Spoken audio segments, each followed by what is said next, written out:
Hello friends, this is Manisha Tomar on my YouTube channel Chemistry for All Exams by Manisha Tomar। और students, क्योंकि class 12 के exams होने हैं ये decide हो चुका है। सीबीएसई बोर्ड ने भी क्लियर कर दिया है, यूपी बोर्ड ने भी क्लियर कर दिया है और 10th के तो होने नहीं है। तो अब आपका रिवीजन टाइम स्टार्ट हो जाना चाहिए और उसी के लिए आपका रिवीजन टाइम स्टार्ट हो रहा है, इसीलिए मैं सीरीज स्टार्ट कर रही हूँ एक, जिसमें स्टूडेंट हम सीरीज स्टार्ट कर रहे हैं बोर्ड एग्जामिनेशन के लिए, जिसमें जो प्रीवियस ईयर्स के क्वेश्चंस है, बोर्ड एग्जाम क्वेश्चंस हैं, उनको मैं डिस्कस करूंगी यहाँ पे। आज मैं कुछ 8-9-10 क्वेश्चंस लेकर आई हूँ, क्योंकि और जो कि वन लाइनर्स बना दिए मैंने। ये ऑब्जेक्टिव टाइप के क्वेश्चंस थे जिनको मैंने वन लाइनर में कन्वर्ट कर दिया है ताकि आप लोगों के लिए इजी रहे, टाइम कम लगे, 4 ऑप्शन रीड करना, उनको बताना। उससे बेटर है कि मैं डायरेक्ट इनको वन लाइनर में कन्वर्ट कर दिया है। यहाँ पे मैंने प्रीवियस ईयर्स के क्वेश्चन से कुछ क्वेश्चंस लिए हैं। I will discuss one by one with answer. First question is graphite is. अब यहाँ पे कैसे क्वेश्चन पूछा जाएगा आपसे? ग्रेफाइट इज, आपको 4 ऑप्शंस दे दिए जाएंगे। क्या होता है graphite? Graphite is a ionic solid, is a metallic solid, is a covalent solid, is a which one is left? Molecular solids। तो आपको इन 4 ऑप्शंस में से कोई एक आंसर चूज करना होगा। What is graphite? ग्रेफाइट आपको 9th क्लास में भी, आप 9th 10th में भी पढ़ते आए हैं। This is allotrope of carbon in which covalent bonds are present. In which covalent bonds are present, so it is covalent solid. Which type? Graphite is a covalent solid। Answer आपको choose करना होगा। आपको चारों type के, आपको मैंने अपने first syllabus discussing में ही बताया है कि जो सॉलिड्स होते हैं वो 4 टाइप्स के होते हैं। क्रिस्टलाइन सॉलिड्स होते हैं वो 4 टाइप्स के होते हैं। वो चारों ऑप्शन आपको मिल जाएंगे और 4 options are given in the question. You will find right option from that। Okay, that is the first। Second question है plastic is। Now this is related to different types of solid state। I have in my previous video जब मैंने syllabus discuss किया, please उस video को जरूर देखें आप लोग। उसमें मैंने बताया था कि जो सॉलिड्स होते हैं वो 2 टाइप के होते हैं, अमोर्फस सॉलिड्स और क्रिस्टलाइन सॉलिड्स। अगर आप प्लास्टिक को कट करते हो तो आप एक प्रॉपर वे में नहीं कर पाओगे, यानी कि उसका जो अरेंजमेंट होता है वो शॉर्ट होता है। ठीक है, तो यहाँ पे आपका जो प्लास्टिक होगा ये, इसमें आपको ऑप्शंस मिलेंगे कि ये एक अमोर्फस सॉलिड होता है, कोवेलेंट सॉलिड होता है, क्रिस्टलाइन सॉलिड, तो इस टाइप के ऑप्शंस होंगे। तो plastic is a amorphous solid. ये कई बार पूछे हुए क्वेश्चन है, जो कई बार सीबीएसई बोर्ड में, यूपी बोर्ड में पूछे गए हैं। वहीं से मैंने दोनों बोर्ड से कंबाइन करके निकाले हैं। मैं सेपरेट वीडियो नहीं बना रही हूँ। कंबाइन कुछ क्वेश्चन सीबीएसई में और यूपी में कॉमन आते हैं, उन्हीं को मैं फर्स्ट पहले कवर अप कर रही हूँ। नेक्स्ट है the structure of sodium chloride crystal. Sodium chloride क्या होता है? That is NaCl। NaCl से बहुत क्वेश्चन पूछे जाते हैं, चाहे आप यूपी बोर्ड में बात करो या सीबीएसई बोर्ड की बात करो। यूपी बोर्ड बट NaCl से you will find many question, चाहे वो न्यूमेरिकल की फॉर्म में हो, मल्टीपल चॉइस क्वेश्चन की फॉर्म में हो या किसी और फॉर्म में हो। बट सॉलिड स्टेट से आप बहुत सारे क्वेश्चंस देखते हैं। तो यहाँ पे आपसे पूछा गया है कि सोडियम क्लोराइड क्या होता है, किस टाइप का स्ट्रक्चर कैसा होता है। तो आप देखेंगे इसका जो स्ट्रक्चर होता है वो FCC टाइप का होता है। आपको ऑप्शंस में 4 ऑप्शन मिलेंगे। जो ऑप्शंस हैं वो दे रखे हैं: body centred cubic lattice, face centred cubic lattice, orthorhombic, tetragonal. तो आपका जो राइट आंसर होगा वो आपको चूज करना होगा, that is face centred cubic lattice. FCC मैंने शॉर्ट में लिखा है, इसकी फुल फॉर्म होती है face centred cubic lattice. Face centred cubic lattice NaCl का स्ट्रक्चर होता है, जिसमें नंबर ऑफ एटम्स आगे 4 होते हैं। We will discuss in next question. The structure of sodium chloride got it in NaCl। फिर से सोडियम क्लोराइड का क्वेश्चन है। सोडियम क्लोराइड से फिर से क्वेश्चन आया है। द NaCl यानी कि sodium chloride, the coordination number of Na positive is. आपको ऑप्शन में डिफरेंट दे दिए जाएंगे, लाइक 4, 6, 8, 2, इस टाइप से आपको ऑप्शंस दे दिए जाएंगे, आपको चूज करना होगा which is right answer. NaCl में नंबर ऑफ एटम्स कितने होते हैं, ये आपको चूज करना होगा कि कितने नंबर ऑफ एटम्स होते हैं। तो इसका आंसर होगा नंबर ऑफ एटम्स कितने होते हैं NaCl में, that is 6। Coordination number of Na, यानी कि जो सोडियम होता है, each sodium in NaCl crystal is surrounded by 6 chlorines. Coordination number क्या होता है, the surrounded atoms of A central atom is called coordination number. जो नेबरिंग और सराउंडेड एटम्स होते हैं किसी भी एटम के, that is called coordination number. Next question is Fe3O4 crystal is.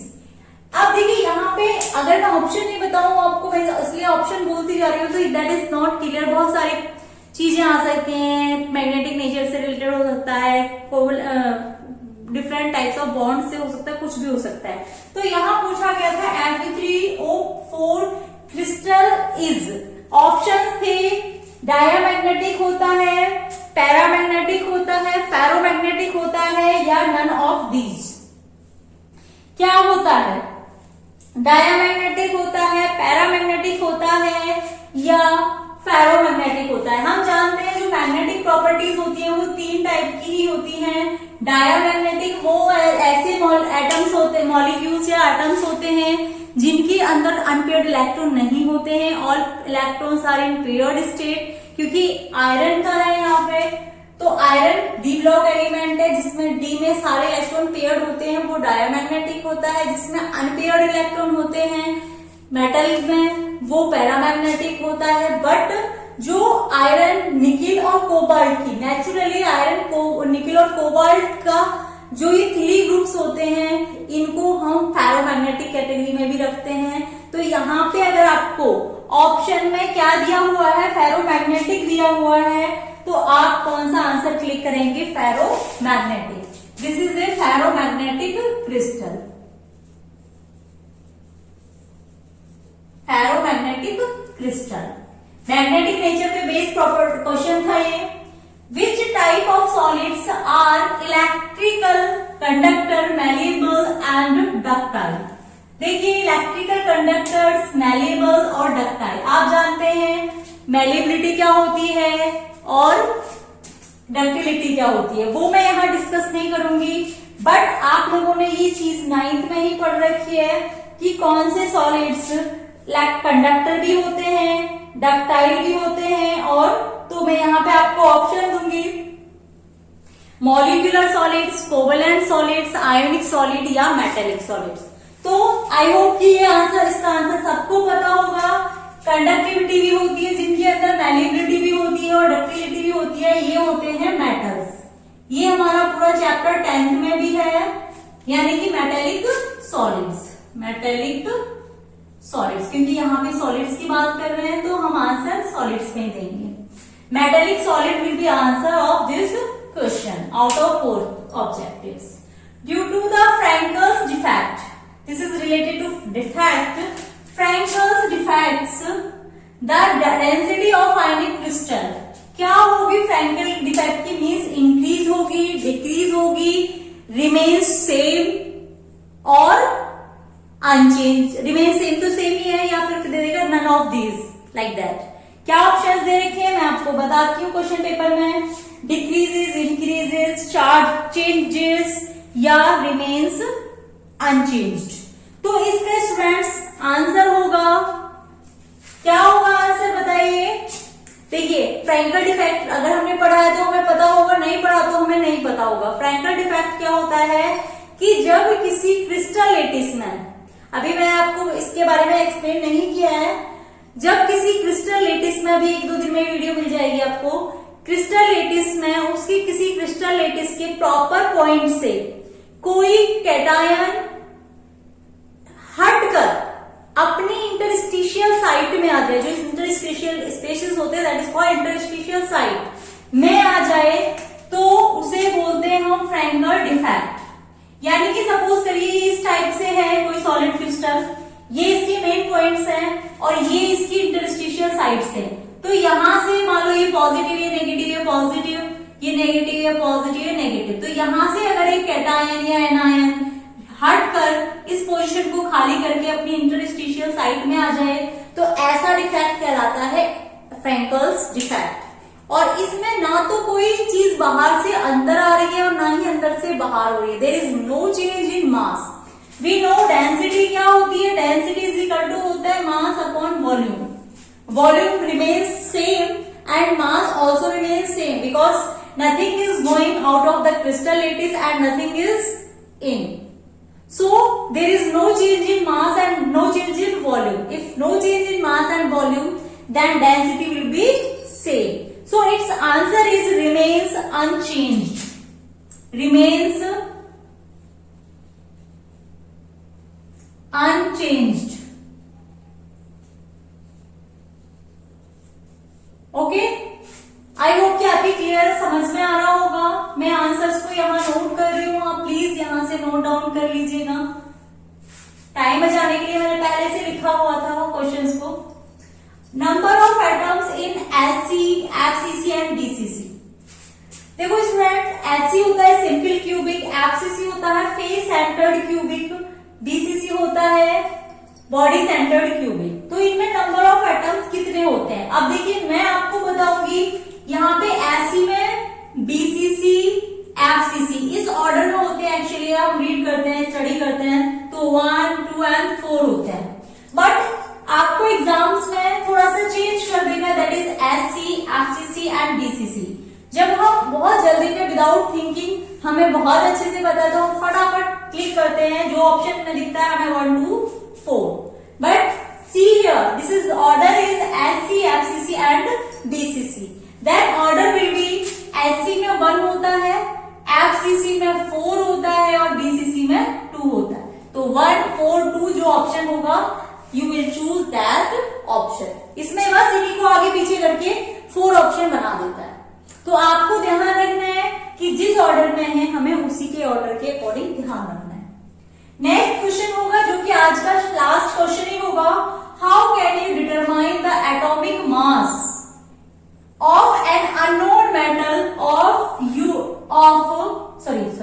If you know density and the dimension of its unit cell. अगर आपको density पता है, डायमेंशंस ऑफ यूनिट सेल पता है तो आप कैसे क्या निकाल सकते हो, मॉलिक्यूलर मास कैलकुलेट कर सकते हो। तो उसके लिए फॉर्मूला आपको पता होना चाहिए डेंसिटी का, जिसके लिए आप मेरा वीडियो देख सकते हैं। मैंने डेंसिटी का फॉर्मूला कैलकुलेट कराया हुआ है पीछे, और उसी से आप क्या निकाल सकते हैं, मास निकाल सकते हैं। जैसा मैंने भी बताया था, नॉर्मली डेंसिटी क्या होती है, मास अपॉन वॉल्यूम। तो डेंसिटी का फॉर्मूला सॉलिड्स के लिए, यूनिट सेल के लिए क्या होता है, rho is equal to Z into M upon A cube into NA। अभी आपको निकालना है कि आपको डेंसिटी गिवन है और आपको डायमेंशन भी गिवन है, यानी कि AB गिवन है यूनिट सेल का। तो आपको यहाँ पे Z नंबर ऑफ एटम्स होते हैं, Na एवोगाड्रो नंबर होता है जो जिसकी वैल्यू आप सबको पता होती है। आपको इससे M निकालना है तो फॉर्मूला क्या होगा, आपको M के फॉर्मूले की फॉर्म में दिए हुए होंगे कि M का फॉर्मूले की 4 ऑप्शन दिए हुए हैं। तो M इज इक्वल टू क्या हो जाएगा, रो इंटू ये सारे ऊपर चले जाएंगे, A cube into NA upon Z, only Z. So this will be answer for this question. जिस क्वेश्चन में आपको M is equal to rho into A cube into NA upon Z दिखाई दे रहा होगा, you will choose that answer and this is your last answer. So student, यहाँ पे मैंने previous years के CBSE और यूपी बोर्ड्स के कलेक्ट किए हुए कुछ 1 मार्क्स क्वेश्चंस को, जो कि ऑब्जेक्टिव को फॉर्म में आते हैं आप लोगों के लिए, MCQ फॉर्म में आते हैं। क्वेश्चन के 4 ऑप्शंस होते हैं, उनमें से आपको कोई राइट आंसर चूज करना होता है। मैंने ऑप्शंस ना देके उन क्वेश्चंस को 1 लाइनर बना के एक्सप्लेन किया है। You will learn these questions, see these questions and note down on your notebook. मैं आपको बहुत सारे क्वेश्चंस निकलवाऊंगी इसी टाइप से, और इनमें से आपको बोर्ड में क्वेश्चन मिलेंगे। It's my promise. So if you like this video, kindly subscribe and share with your friends, और पसंद आए तो लाइक भी कर सकते हो। Thank you so much. See you.